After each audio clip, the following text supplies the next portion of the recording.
ओम शांति। आज 11 अप्रैल 2022 के बाबा के अनमोल मधुर महावाक्य सुनेंगे। और आज की बाबा की मुरली है सेवा, सर्विस। बाबा कहे तुम बच्चों को प्रदर्शनी में सर्विस करने के लिए जाना चाहिए। मनुष्य आत्माएं अंधियारे में हैं, तुम बच्चों को उनका कल्याण करना चाहिए, अंधों की लाठी बनना चाहिए। लेकिन उसके पहले बाबा कहे तुम बच्चों की स्वयं में धारणा बहुत ऊंच होनी चाहिए। कौन सी धारणा होनी चाहिए? बाबा कहे तुम्हारा कर्मेंद्रिय के ऊपर संपूर्ण अधिकार हो, कोई भी कर्मेंद्रियां चलायमान न हो, कोई भी कर्मेंद्रियां विचलित न करे। बाबा कहे बाबा की याद से तुम बच्चों को कर्मेंद्रिय जीत बनना है। जितना कर्मेंद्रियां शांत और शीतल होगी, उतना अनेक आत्माओं की सहज कल्याण करने के निमित्त बन जाएंगे। सुनते हैं बाबा के मधुर महावाक्य। ओम शांति। मीठे बच्चे, तुम्हारी बुद्धि में सारा दिन सर्विस के ही ख्यालात चलने चाहिए। तुम्हें सबका कल्याण करना है, क्योंकि तुम हो अंधों की लाठी। आज की मुरली से प्रश्न है, उच्च पद पाने के लिए मुख्य कौन सी धारणा चाहिए? उत्तर है, उच्च पद तब मिलेगा जब अपनी कर्मेंद्रिय पर पूरा पूरा कंट्रोल होगा। अगर कर्मेंद्रियां वश नहीं, चलन ठीक नहीं, बहुत अधिक तमन्नाएं हैं, हबच है यानी लालच है, तो ऊंच पद से वंचित हो जाएंगे। ऊंच पद पाना है तो माता पिता को पूरा फॉलो करो, कर्मेंद्रिय जीत बनो। आज की मुरली से पहले गीत बजा है, नैनहीन को राह दिखाओ प्रभु जी। ओम शांति। प्रदर्शनी के लिए यह गीत बहुत अच्छा है। बाबा का कितना विचार सागर मंथन चलता है। बाबा कहे प्रदर्शनी के लिए भी ये गीत बहुत अच्छा है। कौन सा? नैनहीन को राह दिखाओ। ऐसे नहीं, प्रदर्शनी में रिकॉर्ड नहीं बजाए जा सकते, इस पर भी तुम समझा सकते हो, क्योंकि पुकारते तो सब है, परंतु ये नहीं जानते कि जाना कहाँ है और कौन ले जाएगा। बाबा कहे पुकारते तो सभी है, लेकिन ये जानते नहीं है कि जाना कहाँ है और कौन ले जाएगा। जैसे कि ड्रामा अथवा भावी वश भक्तों को भक्ति करनी है, वो समझते हैं भक्ति भी हमारे भावी है। जब भक्ति पूरी होती है तब ही बाप आते हैं। कितने दर दर भटकते हैं, मेले मलाखड़े लगते हैं, दिन प्रतिदिन वृद्धि को पाते जाते हैं। श्रद्धा से तीर्थों पर जाना भटकना चलता ही आता है। बहुत समय हो जाता है तो भी गवर्नमेंट स्टैंप आदि बनाती रहती है, साधुओं आदि के भी स्टैंप बनाती है। बाबा कहे कई ऐसे भक्तों की, साधुओं की भी स्टैंप बनाती है, बर्थडे मनाते हैं। यह सब है रावण राज्य का अथवा माया का भव का।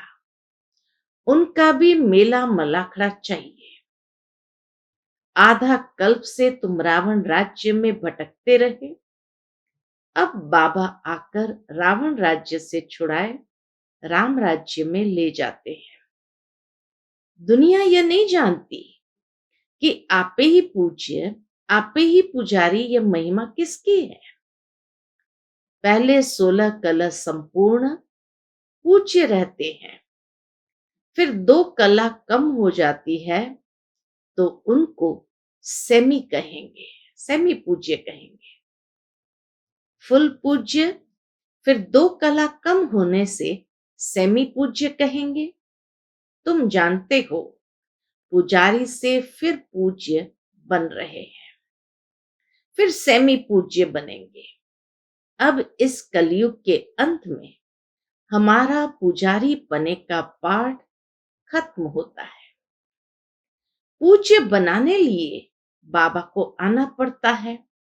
अब बाबा विश्व का मालिक बनाते हैं।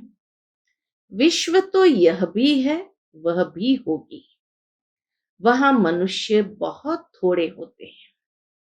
एक धर्म होता है, अनेक धर्म होने से भी हंगामा होता है। अब बाबा आया है, इसलिए अब बाबा आया है लायक बनाने। जितना बाबा को याद करेंगे, उतना अपना भी कल्याण करेंगे। देखना है कि कल्याण करने का कितना शौक रहता है।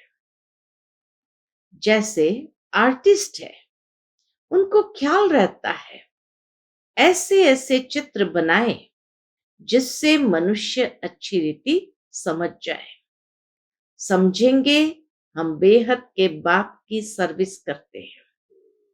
भारत को स्वर्ग बनाना, प्रदर्शनी में देखो कितने ढेर आते हैं।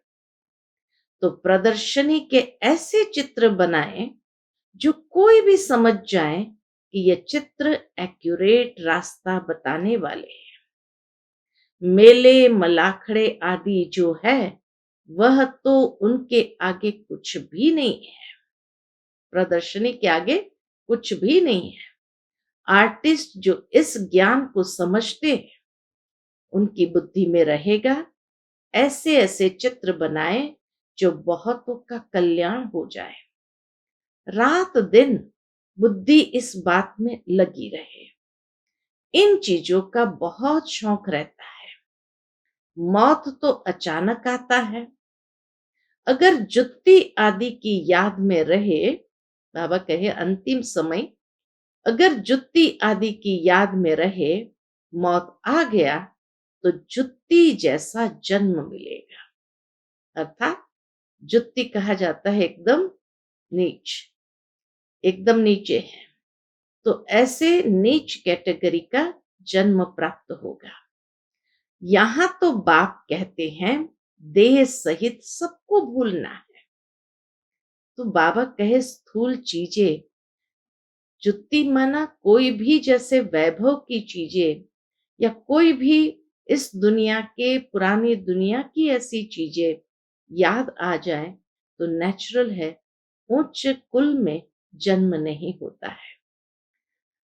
यहां तो बाप कहते हैं देह सहित सबको भूलना है। यह भी तुम समझते हो कि बाप कौन है। कोई से पूछो आत्माओं के बाप को जानते हो? कहते हैं नहीं। याद कितना करते हैं, मांगते रहते हैं, देवियों से भी जाकर मांगते हैं। देवी की पूजा की और कुछ मिल गया तो बस उन पर कुर्बान हो जाते हैं। फिर पुजारी को भी पकड़ लेते हैं, वह भी आशीर्वाद आदि करते हैं। कितनी अंधश्रद्धा है। तो ऐसे ऐसे गीतों पर प्रदर्शनी में भी समझा सकते हो। बाबा कहे ऐसे ऐसे गीतों पर प्रदर्शनी में भी समझा सकते हो। ये प्रदर्शनी तो गांव गांव में जाएगी। बाप गरीब निवाज है, उन्हों को जोर से उठाना है। शाहूकारों, बाबा कहे शाहूकार तो कोटों में कोई निकलेगा, प्रजा तो ढेर है। यहां तो मनुष्य से देवता बनना है। बाप से वर्षा मिलता है। पहले पहले तो बाप को जानना चाहिए कि वह हमको पढ़ाते हैं। इस समय मनुष्य कितने पत्थर बुद्धि है। देखते भी है, इतने सेंटर्स पर आते हैं, सबको निश्चय है बाप टीचर सतगुरु है, यह भी समझते नहीं। जब देखते हैं इतने जा रहे हैं, फिर भी बाबा कहे समझते नहीं।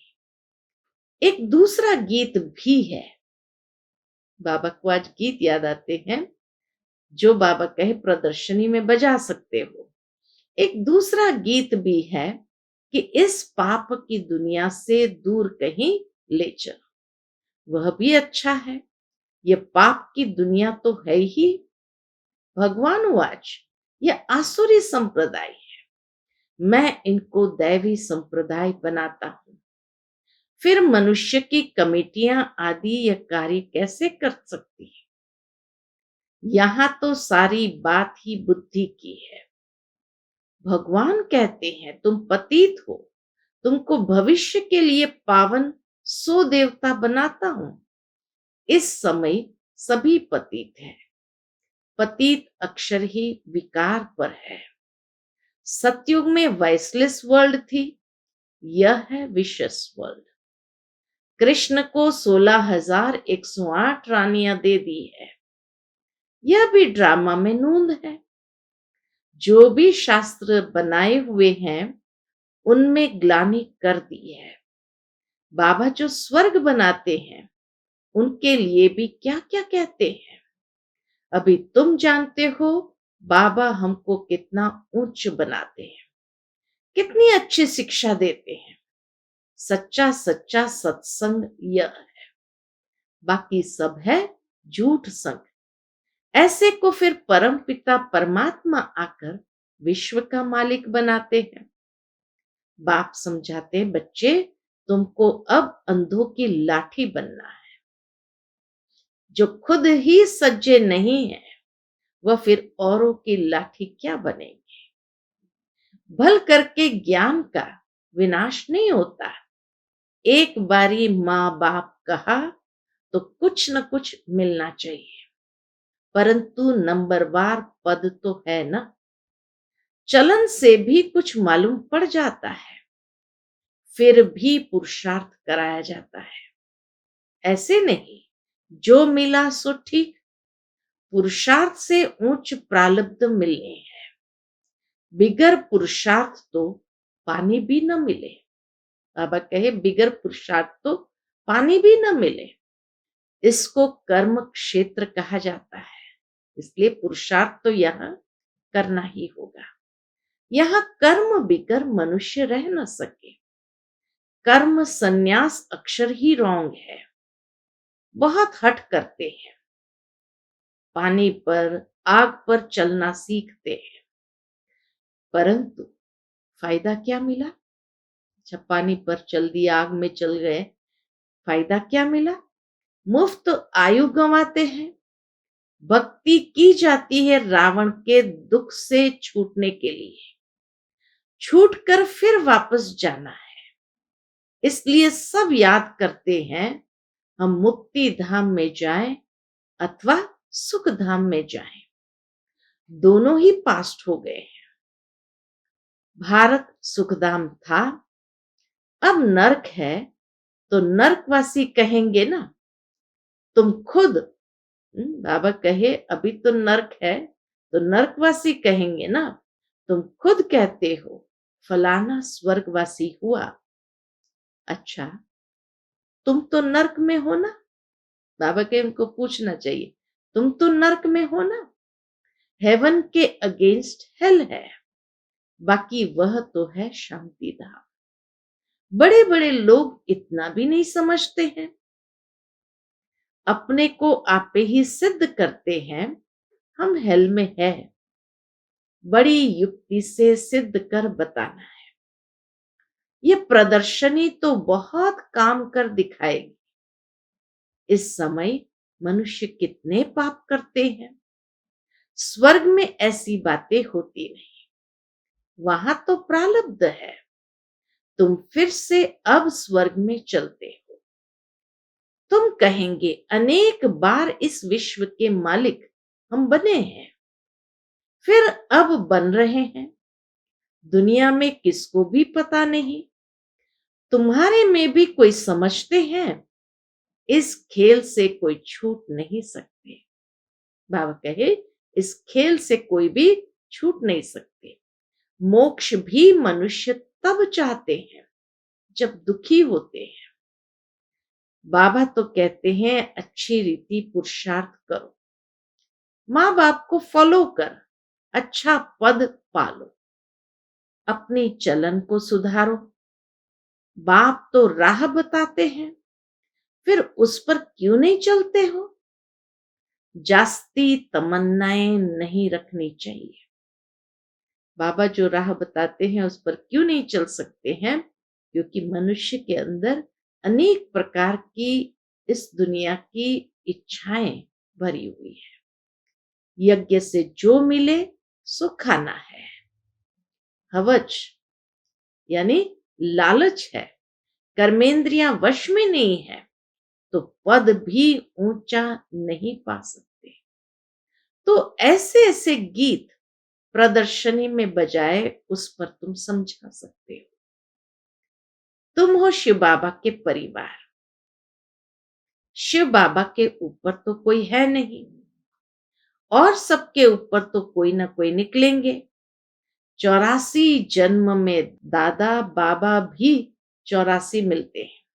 शिव बाबा है रचता, अब नई रचना रच रहे हैं, अर्थात पुरानी को नया बनाते हैं। तुम जानते हो हम सांवरे से गोरा बनते हैं। बाबा कहे, तुम जानते हो हम सांवरे से गोरे बनते हैं। स्वर्ग में श्री कृष्ण है नंबर 1, फिर लास्ट में उनका जन्म है, फिर यही पहला नंबर बनता है। पूरे पूरे 84 जन्म श्री कृष्ण ने लिए हैं। सूर्यवंशी दैवी संप्रदाय ने पूरे 84 जन्म लिए। बाप कहते हैं जो श्री कृष्ण पहला नंबर था, उनके ही अंतिम जन्म में प्रवेश कर फिर उनको श्री कृष्ण बनाता। अच्छा, मीठे मीठे सिकिलदे बच्चों प्रति माता पिता बाप दादा का याद प्यार और गुड मॉर्निंग। रूहानी बाप की रूहानी बच्चों को नमस्ते। हम सब रूहानी बच्चों की रूहानी माता पिता बाप दादा को याद प्यार गुड मॉर्निंग और नमस्ते। नमस्ते, शुक्रिया बाबा, शुक्रिया। आज की मुरली से धारणा के लिए मुख्य सार है। पहली पॉइंट, कोई भी विनाशी तमन्नाएं नहीं रखनी है, अपना और सर्व का कल्याण करना है। दूसरी पॉइंट, देह सहित सब कुछ भूल वापस घर चलना है। इसलिए चेक करना है कि बुद्धि कहीं पर भी अटकी हुई ना हो।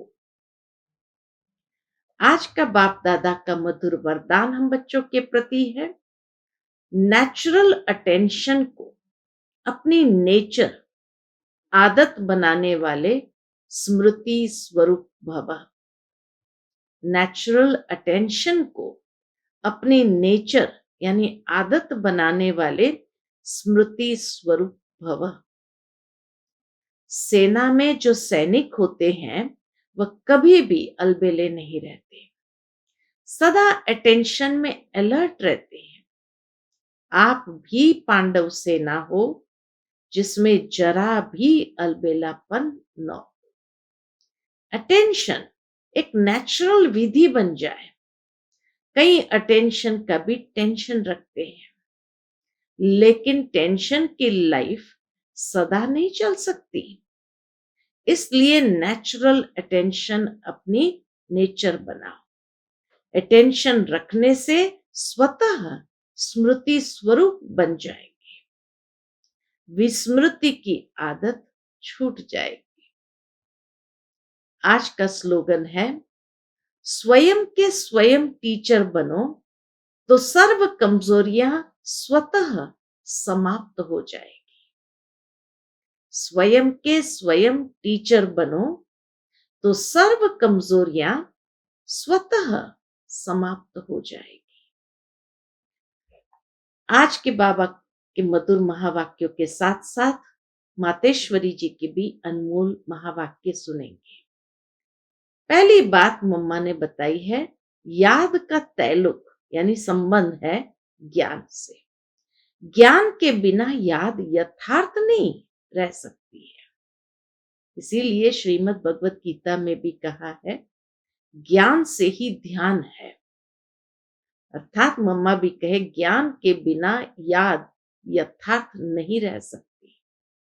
पहले पहले मनुष्य को अपनी सुखी जीवन बनाने के लिए कौन सी मुख्य पॉइंट बुद्धि में रखनी है? पहले तो यह मुख्य बात समझनी है कि जिस परमात्मा बाप की हम संतान हैं, उस बाप की याद में हर समय श्वासों श्वास उपस्थित रहे। उस अभ्यास में रहने की पूर्ण रीति से कोशिश करनी है। अब श्वासों श्वास का मतलब है, श्वासोश्वास याद करना, तो श्वासोश्वास का मतलब है लगातार बुद्धि योग लगा रहे, जिसको निरंतर योग अटूट अजपा जाप याद कहा जाता है। यह कोई मुख से जपने वाली याद नहीं है और न कोई मूर्ति सामने रख उसका ध्यान करना है, परंतु यह बुद्धि योग द्वारा याद रखनी है। अब वो याद भी निरंतर तब रह सकेगी जब परमात्मा का पूरा परिचय हो, तब ही ध्यान पूर्ण लग सकेगा। परंतु परमात्मा तो गीता में साफ कहते हैं, न मैं ध्यान से न जप से मिलता हूं और न मेरी सूरत को सामने रख उनका ध्यान करना है, परंतु ज्ञान योग द्वारा परमात्मा को पाना है। इसलिए पहले चाहिए ज्ञान। ज्ञान बिगर याद कायम रह नहीं सकेगी। याद का तैलुक है ही ज्ञान से। अब ज्ञान से चाहे मन से कल्पना करे वह बैठकर दर्शन करे, अगर उस देखी हुई चीज का भी पहले ज्ञान होगा, तब ही योग और ध्यान ठीक लग सकता है। इसीलिए परमात्मा कहते हैं, मैं कौन हूं, मेरे साथ कैसे योग लगाना है, उसका भी ज्ञान चाहिए। ज्ञान के लिए फिर पहले संग चाहिए, ऐसा संग होना चाहिए। अब यह सब ज्ञान की पॉइंट बुद्धि में रखनी है, तभी योग ठीक लग सकेगा। सारी पॉइंट्स बाबा कहे बुद्धि में रखो, तब योग भी ठीक लग सकेगा। दूसरे विषय पर मम्मा ने समझाया है, सृष्टि की आदि कैसे होगी। मनुष्य पूछते हैं कि परमात्मा ने सृष्टि कैसे रची, आदि में कौन सा मनुष्य रचा। अब उसका नाम रूप समझना चाहते हैं। अब उस पर उन्हों को समझाया जाता है। क्या समझाया जाता? कि परमात्मा ने सृष्टि की आदि ब्रह्मा तन से की है। पहला आदमी ब्रह्मा रचा है। तो जिस परमात्मा ने सृष्टि की आदि की है, तो अवश्य परमात्मा ने भी इस सृष्टि में अपना पाठ बजाया है। अब परमात्मा ने कैसे पाठ बजाया? पहले तो परमात्मा ने सृष्टि को रचा, उसमें भी पहले ब्रह्मा को रचा। तो गोया पहले ब्रह्मा की आत्मा पवित्र हुई, वही जाकर श्री कृष्ण बनी। उसी तन द्वारा फिर देवी देवताओं की सृष्टि की स्थापना की। तो दैवी सृष्टि की रचना ब्रह्मा तन द्वारा कराई। तो देवी देवताओं का आदि पिता ठहरा ब्रह्मा। ब्रह्मा से कृष्ण बनता है, वही से कृष्ण का फिर अंत का जन्म ब्रह्मा है। अब ऐसे ही सृष्टि का नियम चलता आता है। अब वही आत्मा सुख का पाठ पूरा कर फिर दुख के पाठ में आती है। तो रजो तमो अवस्था पास कर फिर शूद्र से ब्राह्मण बनते हैं। तो हम हैं ब्रह्मा वंशी, सो शिव वंशी सच्चे ब्राह्मण। अब ब्रह्मा वंशी उसको कहते हैं जो ब्रह्मा के द्वारा अविनाशी ज्ञान लेकर पवित्र बनते हैं। उसके बाद तीसरा सब्जेक्ट बताया है ओम शब्द का यथार्थ अर्थ। जब हम ओम शांति शब्द कहते हैं तो पहले पहले ओम शब्द के अर्थ को पूर्ण रीति से समझना है। अहम आत्मा। अगर कोई से पूछा जाए ओम का अर्थ क्या है, तो वो लोग ओम का अर्थ बहुत ही लंबा चौड़ा सुनाते हैं। ओम का अर्थ ओमकार बड़े आवाज से सुनाते हैं। इस ओम पर फिर लंबा चौड़ा शास्त्र बना देते हैं, परंतु वास्तव में ओम का अर्थ, बाबा कहे वास्तव में ओम का अर्थ कोई लंबा चौड़ा नहीं है। अपने को तो स्वयं परमात्मा ओम का अर्थ बहुत ही सरल और सहज समझाते हैं। ओम का अर्थ है मैं आत्मा हूं, मेरा असली धर्म। बाबा कहे मेरा असली धर्म शांत स्वरूप है। अब इस ओम के अर्थ में उपस्थित रहना है। तो ओम का अर्थ है मैं आत्मा परमात्मा की संतान। यह है ओम का अर्थ। तो ओम का अर्थ मैं आत्मा परमात्मा की संतान। मुख्य बात यह हुई कि ओम के अर्थ में सिर्फ टिकना है। बाबा कहे मुख्य बात यह है कि ओम के अर्थ में सिर्फ टिकना है, बाकी मुख से ओम का उच्चारण करने की भी जरूरत नहीं है। ये तो बुद्धि में निश्चय रखकर चलना है। ओम का जो अर्थ है उस स्वरूप में स्थित रहना है। बाबा कहे ओम का जो अर्थ है उस स्वरूप में स्थित रहना है। बाकी वह लोग भल ओम का अर्थ सुनाते हैं मगर उस स्वरूप में स्थित नहीं रहते हैं। हम तो ओम का स्वरूप जानते हैं, तब ही उस स्वरूप में स्थित होते हैं। हम यह भी जानते हैं कि परमात्मा बीज रूप है और उस बीज रूप परमात्मा ने इस सारे झाड़ को कैसे रचा हुआ है, उसकी सारी नॉलेज हमें अब भी मिल रही है। अच्छा, ओम शांति।